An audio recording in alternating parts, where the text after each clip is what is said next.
I think a lot of what we're seeing, frankly, follows a pattern that Shoshana Zuboff, the Harvard professor who wrote The Age of Surveillance Capitalism, she talks about how before the September 11th attacks, there had been an aggressive move to protect consumer privacy against increased surveillance by tech companies.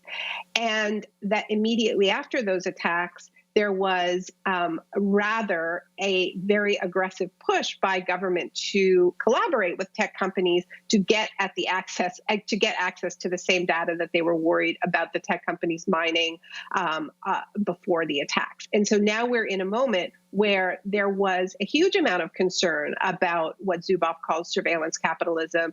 And now many people who had been raising those alarms are going, well, maybe it's okay if we let our governments collaborate with tech companies to store this very, very sensitive data about us.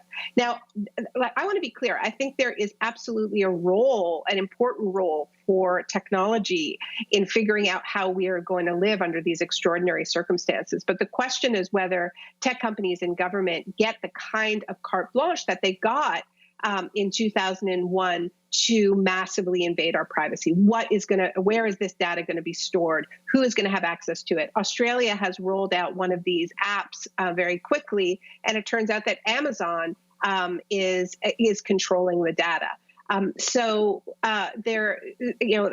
clip, I think, is a very worrying one. The other thing that I think we need to be really acutely aware of is a lot of the narratives that we've heard early on about countries that successfully controlled the virus, or at least much more successfully than the United States. A lot of it was attributed to these kinds of apps, to this kind of surveillance.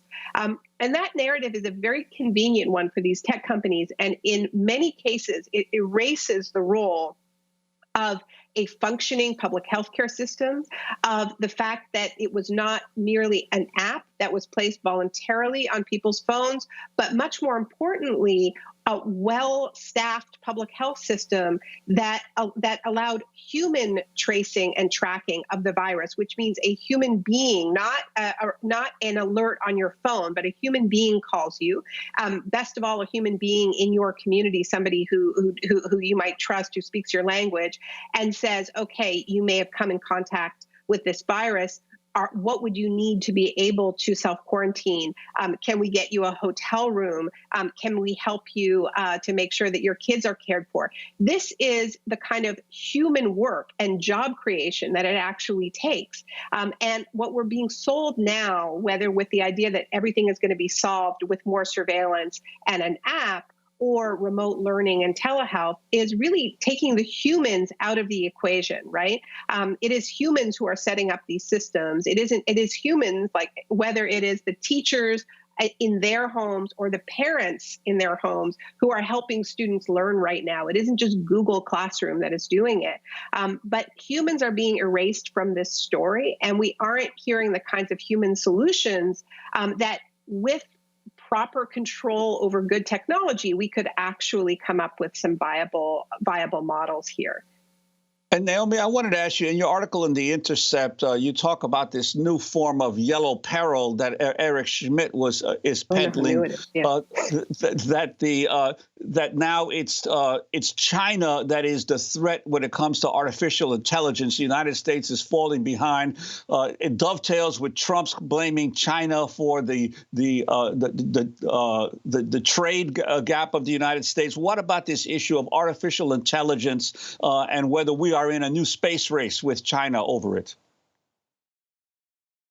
Yeah, absolutely. So in my article, I quote some documents that were FOIA'd by Epic, which is an electronic privacy information center. They got a trove of documents out of the National Security Commission on AI, NSCAI, which is the commission one of the two commissions that Schmidt chairs, and it advises Congress on ways that it can increase its uses of technology, particularly AI, but not exclusively AI. And it's all framed in this yellow peril language of China is on the verge of beating Silicon Valley in the technology race that began in Silicon Valley. So basically the narrative is, American innovation is responsible for these technologies. Of course, Silicon Valley takes much of the credit, but as we know, a lot of it comes from public research. And a lot of it comes from military research. But because China does not have the same privacy concerns. Indeed, you have a government that is erecting a high-tech surveillance state.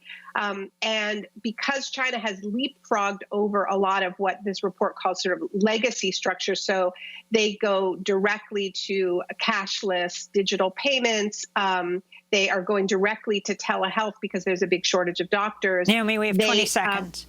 Yeah. So basically the idea is China is leaping ahead of the United States, and the only way to fight back is to have a China-style surveillance state here in the United States. And that's the message that Schmidt has been peddling for a long time now.